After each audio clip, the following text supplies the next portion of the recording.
El Instituto Superior de Enseñanza Radiofónica, también llamado ISER, es una de las pocas instituciones públicas de Argentina donde se puede estudiar locución. Tiene más de 70 años de historia y fue la casa de estudios de un montón de profesionales de los medios de Argentina. Para ser locutor nacional, inscribite en el ISER, Paseo Colón 315, primer piso, Capital.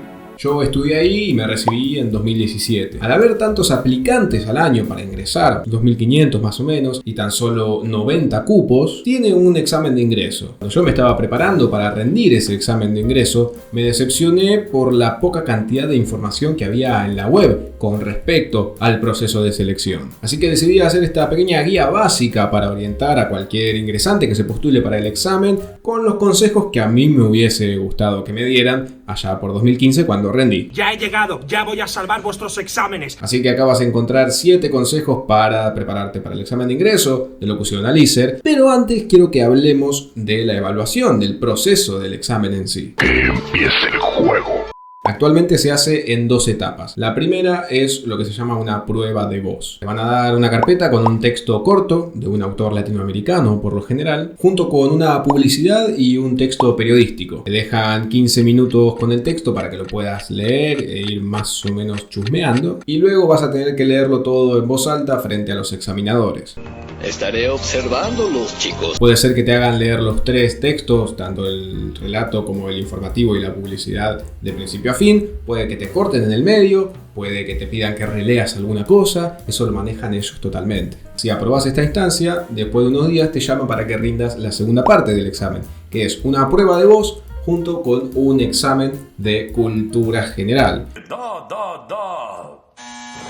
Y vos dirás, bueno, loco, pero ¿qué es cultura general? Bueno, vamos por partes. Primero, que la prueba de voz del segundo examen es un poco diferente al de la primera. Te van a pedir que desarrolles a modo de comentario radial una noticia de ese momento, una noticia de la actualidad de ese momento, de la coyuntura, de 3 minutos de duración máximo. También puede que te hagan preguntas personales del estilo: ¿y por qué querés estudiar locución? ¿Qué es lo que te gusta? ¿Qué te importa? Que en realidad no es más que una excusa para escucharte hablar un poco y ver cómo te desenvolves en una situación un poco más espontánea que en la primera prueba de voz. Y ahí sí, después de eso, puede que te hagan alguna pregunta del estilo de lo que llamamos cultura general, que serían algunos conocimientos de geografía, historia, música, arte. Me gusta el arte, todo tipo de arte. En la descripción te voy a dejar el enlace al instructivo web del examen de ingreso. ¡Qué agradable sujeto! Y ahora que ya sabemos de qué trata el examen, vamos con los consejos. Okay, let's go.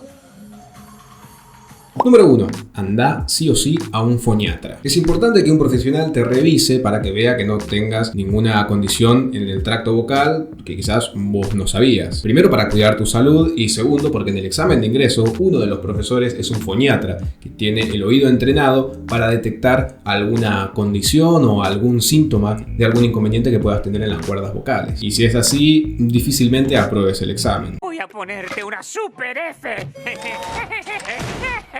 Por eso, primero que nada, hacete ver por un profesional que te haga los estudios correspondientes y, bueno, descarten cualquier tipo de inconveniente. Si tenés alguna dificultad del habla, por ejemplo, no sé, una articulación un poco floja o algunas consonantes no se te entienden del todo, como me pasó a mí, como me pasa a mí y me va a seguir pasando a mí, no es un condicionante para aprobarte. En cambio, hay algunas otras cosas que son condiciones vocales que solo un profesional te podría explicar, que sí, que pueden causar que desapruebes el ingreso. Número 2. Mantenete informado. Es necesario y muy importante que más o menos estés ubicado sobre las últimas noticias que pasaron en esa semana de que vos vayas a rendir en materia de economía, política, espectáculos, deportes, para saber cuál es la agenda de los medios de comunicación y también para que vos puedas demostrar que sos una persona relativamente comprometida con la comunicación. Hola, señor Francis, ¿y cómo no? Y aparte, porque en la segunda instancia del examen te van a pedir que desarrolles una noticia de lo que vos quieras. Y no vale solamente que vos te memorices una sola, porque si se dan cuenta o tienen alguna duda o quieren volver a escucharte, puede que te pidan que desarrolles 2 noticias o 3 o las que ellos consideren necesarias. ¡Petajo! jodiendo! Lo mejor que puedes hacer es incorporar todas estas noticias o esta información escuchando radio, leyendo portales de noticias o las redes sociales o mirando televisión. Y al momento de que vos decidas qué noticias o de qué cosas te interesaría hablar en la segunda instancia del examen, estaría muy bien que puedas pensarlo o desarrollarla, esa noticia, como si fuese un cuentito. Mira, Bart, este es un loquito. ¿Qué quiero decir con esto? Bueno, que puedas desarrollar una breve introducción al tema, te explayes y expliques el conflicto, el nudo, y por último que puedas llegar a una conclusión con toda esa información que diste. Vas a ver que así esta noticia de la que vos hables va a tener una impronta muchísimo más periodística, se va a entender y a vos te va a servir tener ese esquema en tu cabeza para estar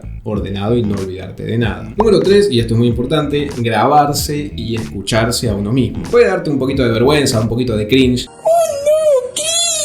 Pero es necesario que uno rompa con esa vergüencita. Cuando uno lee una noticia o una publicidad o un relato, quizás no se está dando cuenta del todo de qué es lo que hace, sino que lo encarás de una manera un poco más intuitiva o que tenga que ver con tu habla natural del día a día. Y no hay nada de malo con eso, está perfecto. Pero si vos aparte de leerte, te grabás y después te tomás el tiempo de escucharte, vas a ir desarrollando un criterio y vas a ir viendo y descubriéndote a vos mismo de qué manera a vos te gusta decir las cosas. Y acá creo que me faltó un poquito de volumen, acá no se me entendió esta palabra. No hace falta que tengas un micrófono como este, simplemente con la grabadora del celular estás más que bien. Si lees 10-15 minutos al día y te grabás y después te escuchás así sostenidamente durante, por ejemplo, 2 semanas, vas a empezar a registrar algunas cosas que antes quizás te pasaban por alto. Y obviamente rompes con esa vergüencita de ay, no sé si me quiero grabar, no sé qué. Número 4. Leer despacio. Esto es importante porque, en primer lugar, evita errores innecesarios. Si vos vas leyendo rápido, hay más chances de que le pifies a alguna consonante, a alguna letra, que te saltees alguna palabra. Y eso te puede desorientar por 1 o 2 segundos y te va a obligar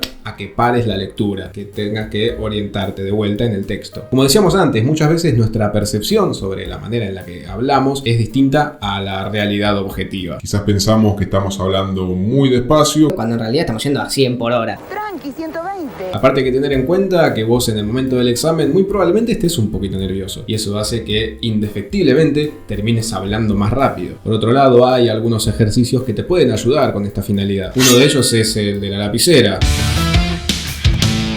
Es una técnica de un poder inimaginable. Que agarrás y te pones la lapicera acá y empezás a leer así. Muy probablemente te sientas un pelotudo importante, pero a la larga, cuando te lo dejes por unos 5 o 10 minutitos, cuando te lo saques, vas a ver que automáticamente se te va a escuchar de una manera un poco más clara. Sin embargo, esto es invasivo y antinatural. Una técnica peligrosa no es fácil de enseñar. No es algo que uno tenga que hacer a largo plazo, sino que es una propuesta que yo te hago para tratar de emparchar la situación y llegar de una mejor manera al examen, pero no es algo que se te tiene que hacer habitual. Acá lo que queremos es aprobar. Después, una vez que entramos, vemos. Ok, polilla. 5. Entender las características generales de lo que te dan para leer.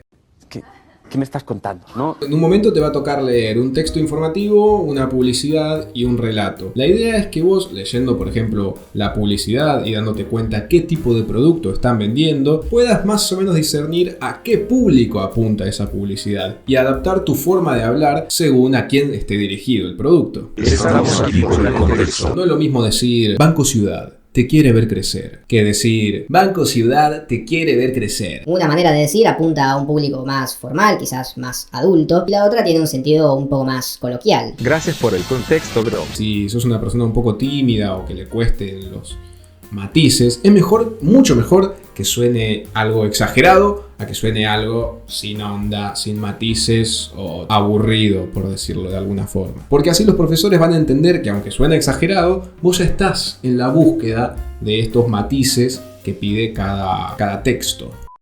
Consejo número 6. Mantener la práctica en el tiempo. Es importante que prepararte para el examen se vuelva una rutina diaria. Como les decía antes, tomarte unos minutos al día para leerte los portales de noticias, informarte, escuchar radio AM, FM y grabarte leyendo algo, puede marcar la diferencia de acá a un mes, por ejemplo. Una palabra.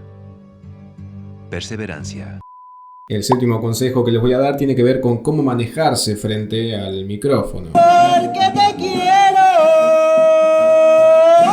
Cuando vos entres al estudio de grabación para rendir el examen, Te vas a sentar en una silla y vas a encontrarte así como estoy yo, con un micrófono enfrente tuyo. Del otro lado del vidrio, del otro lado del estudio, van a estar el operador técnico sentado en su computadora y probablemente parados, o quizás también sentados al lado de él, los 3 o 2 profesores que te van a evaluar, de los cuales uno de ellos seguramente sea un foniatra y los otros 2 profesores de locución. Lo más importante es que al momento de sentarte, lo primero que hagas sea acomodar tu espalda para quedar de manera recta, ¿sí? Porque si vos te vas para atrás, por ejemplo, y yo me apoyo acá en el respaldo, voy a estar más lejos del micrófono y se me va a escuchar muchísimo menos. Tampoco se te ocurra ponerte así, de costado, con el brazo medio acá atravesado. No, nada raro, ¿sí? Espalda erguida, pies al frente, apoyando los 2 en el piso. Y si bien tenés la espalda derecha, no te estires hacia adelante el cuello, porque primero te vas a lastimar y segundo, afecta un poco la voz.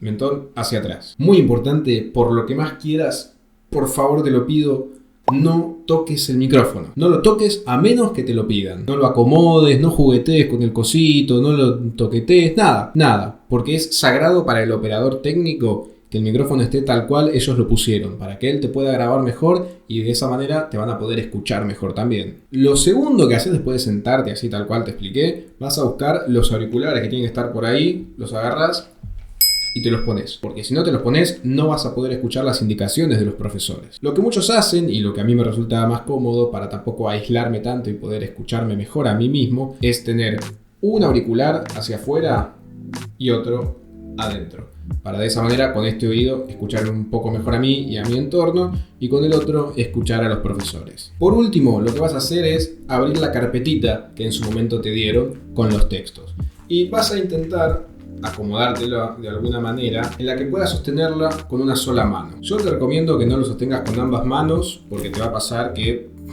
no vas a saber bien con cuál de las dos sostenerlo, te va a quedar así en el medio, no vas a poder ver a los profesores, entonces si te hacen una seña no la vas a poder interpretar. Lo mejor es tenerla con una mano, quizás con la mano menos hábil, sostener el texto, y con la otra que queda libre aprovechar para gesticular, que eso te va a venir muy bien para expresarte y para darle un poquito más de personalidad a lo que estás leyendo. Y lo más importante de todo, no te olvides de disfrutar en la medida de lo posible el examen, porque cuanto más cómodo estés vos, mejor va a ser tu resultado también. Tenéis una sonrisa, porque sabéis que hoy las cosas van a salir bien, porque sabéis que vais a probar de sobra, porque creéis en vosotros mismos. Y en el peor de los casos, podés rendir nuevamente el ingreso al año siguiente. El examen es gratuito y el ISER siempre te va a recibir con los brazos abiertos. Si tienes alguna duda puntual sobre el proceso del examen, déjame un comentario, obviamente yo voy a intentar ayudarte y responderte rápido. Muchas gracias, nos vemos, chau.